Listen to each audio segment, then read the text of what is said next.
नमस्ते दोस्तों, हिंदी स्टडी 2.0 में आप सभी का स्वागत है। तो आज फिर उपलब्ध हैं हम एक नए सेशन के साथ। जो हम लोग देख रहे थे हमारे साहित्यकार के अंतर्गत जो सीरीज चल रही है उसमें देख रहे थे हम कुछ अष्टछाप के कवियों को।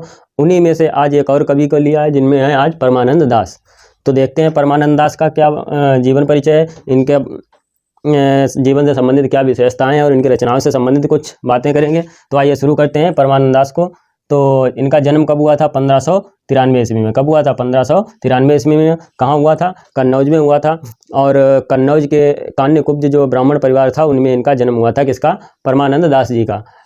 तो इनका ये जन्म हुआ। निधन कब हुआ? 1572 ईस्वी में। निधन कब हुआ था? 1572 ईस्वी में। और इनके दीक्षा गुरु कौन थे? वल्लभाचार्य। कौन थे? दीक्षा गुरु कौन थे? वल्लभाचार्य जी थे। अच्छा, तो अब इनके बारे में जो विशेष तथ्य है वो क्या है कि काव्य जो सभी अष्टछाप के जो कवि थे, अष्टछाप के कवियों में जो रचनाएं लिखते थे उनमें काव्य सौष्ठव की दृष्टि से जो परमानंद दास जी थे, परमानंद दास जी वो सूरदास और नंददास के बाद, यानी पहले नंबर पर सूरदास थे और दूसरे नंबर पे नंददास, और उसके बाद जो नाम आता है वो परमानंद दास जी का ही नाम आता है, यानी तीसरे नंबर पर थे। किसके? काव्य सौष्ठव की दृष्टि से। कौन? परमानंद दास जी सूरदास के बाद और नंददास के बाद तीसरे नंबर पर थे। अच्छा, जो वात्सल्य रस सबसे ज़्यादा किसने लिखे? वात्सल्य रस से संबंधित जो पद हैं सबसे ज़्यादा सूरदास ने लिखे। और उनके बाद यानी सूरदास के बाद सबसे ज़्यादा पद किसने लिखे वात्सल्य रस से संबंधित? परमानंद दास जी ने लिखा था। एक तो ये इनके बारे में विशेष तथ्य हुआ। ये अष्टछाप के, यानी ये क्या थे? अष्टछाप के इकलौते कवि हैं जिन्होंने क्या किया था? जो भगवान विष्णु थे उनके जो 10 अवतार हुए हैं, सभी 10 अवतारों का वर्णन किया है। किसने? परमानंद दास जी ने।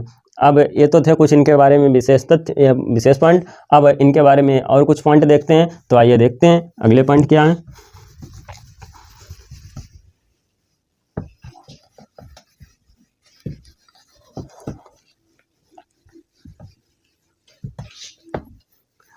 इनके क्या है कि रचनाएं तो कोई उपलब्ध नहीं है। इनके कुछ पद जो हैं 800 लगभग 35 पद वो परमानंद सागर के नाम से प्रकाशित हुए हैं, वही मिलते हैं। तो ये भी पॉइंट लिख लीजिए। क्या? इनकी कोई स्वतंत्र रचना उपलब्ध नहीं है। स्वतंत्र रचना उपलब्ध नहीं है, यानी परमानंद दास की कोई स्वतंत्र रचना उपलब्ध नहीं है। इनके कुछ पद परमानंद सागर के नाम से प्रकाशित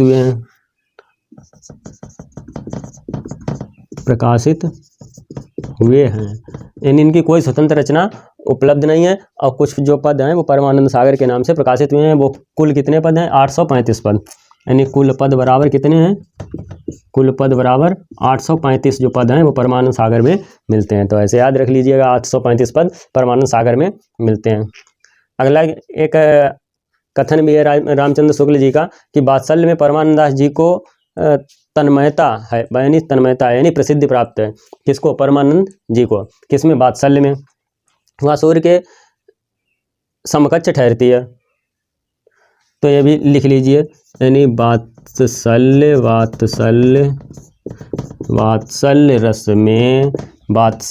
रस में सूर्य के, यानी सूर्य कौन है? सूरदास।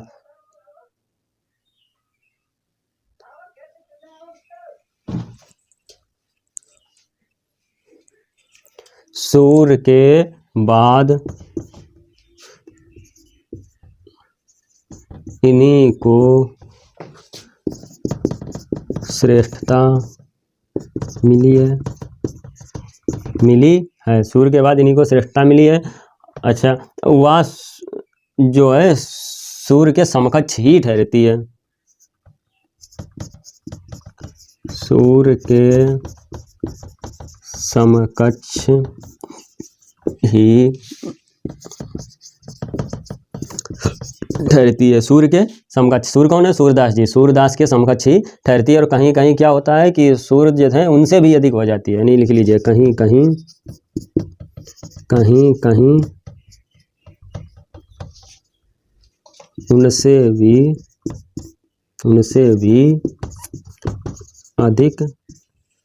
उनसे भी अधिक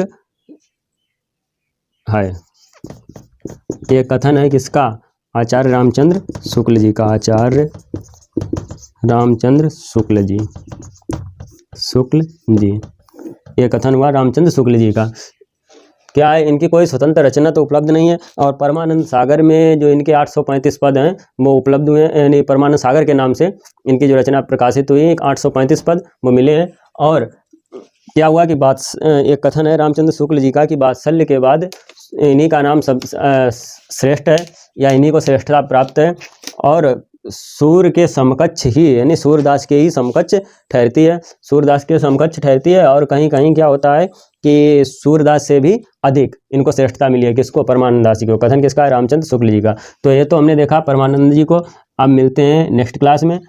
आज हमारे परमानंद दास जी ये हुए कंप्लीट, तो लगा दिया मैंने टिक, इसका मतलब हुआ कि 2 निशान, तो ये कंप्लीट हो गए इस परमानंद दास। तो मिलते हैं नेक्स्ट क्लास में, तब तक के लिए जय हिंद, जय भारत। आपसे निवेदन है कि सभी लोग चैनल को सब्सक्राइब करें और लाइक करें, अपने अन्य दोस्तों को भी शेयर करें। धन्यवाद।